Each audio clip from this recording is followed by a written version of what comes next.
Why? Hello and welcome everybody. Also, good morning. Today I spent some time working on the audio, so let me know if it sounds better for you guys. Today I want to talk about one of the biggest changes for new players in Path of Exile and Righteous Fire players in probably the past, I don't know, 8 years, maybe historically ever. And that's going to be the socket color rework change.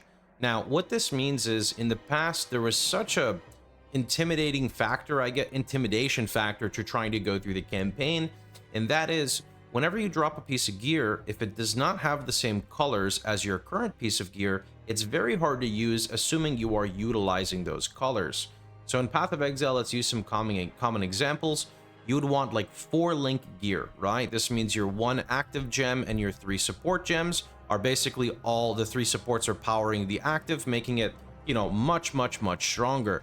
Well, the issue is, say you have this helmet, you almost cannot replace this helmet in the campaign until you find another piece of gear with similar sockets, or if it happens to be the right base, example, if it's an energy shield helmet and you get another energy shield helmet that's 4 linked and it has better stats and you have chromes, then maybe you could chromatic it. But unfortunately in the campaign, that's not always the case, and it's a little hard to accumulate that currency. Well, now they're completely redoing that. Now, gear is going to, by default, have these gray sockets, and these gray sockets can take any gem.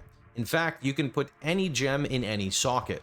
You simply get a bonus now for matching them up. So if you put the correct color in the correct socket, you get 10% quality. If you don't, who cares? You can still use it, and that's the big key factor. So let's talk about how this actually plays into Righteous Fire.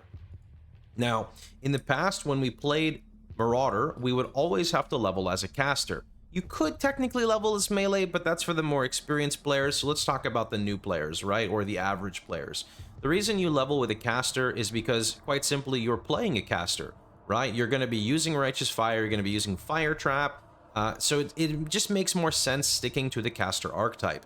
The issue with this is Marauder gets almost no damage for casters in the early game. Simply, you have Arsonist, and kind of like this burn node here and this fire damage node, and then you're kind of stuck all the way until you get to Divine Judgment, which is when the damage starts kind of coming back close to around Act 4. So it takes quite a while. You have a slow Act 1, you have a slow Act 2, Act 3 starts to pick up, Act 4 you're kind of golden. Now everything kind of changes in 2 ways. Number 1, you're going to be much tankier in the campaign, because you don't have to run armor energy shield gear anymore. You can run pure armor, which is what we want anyway.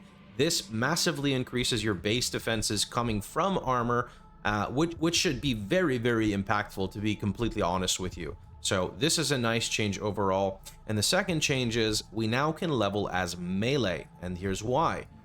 Because of this new socket change, we now don't have to redo all of our gear, right? Prime example, in the new patch, say this was your helmet, I could simply remove the reds and I could put whatever gems I want in here. Shield charge, faster attacks, life tap, bam. Flammability, life tap, frost blink, bam. Like all of my gems are kind of done. The only thing you have to do is just get a shield and get a scepter, and you can quite literally use a white scepter and craft fire damage and you're done, right? So you're now going to have a much cleaner Act 1, you're going to have a much cleaner Act 2, you're going to have a much cleaner Act 3. The only downside is I'd recommend waiting to Righteous Fire now in Act 3 instead of Act 2. And the primary reason is Library. Library means we can swap from our melee build directly into a 4-link Righteous Fire, thus keeping the smooth progression. I'll have more, I guess I'll have a video on this maybe more in depth, or maybe I'll just wait for the league starter, and I'll maybe do a few practice runs on my stream at twitch.tv/Pohx if you guys want to go ahead and jump in. Anyway, that's pretty much all I wanted to cover. TLDR, awesome patch for new players, awesome for people playing Righteous Fire. Righteous Fire no longer scuffed leveling, so overall, massive win. I'm very excited about this.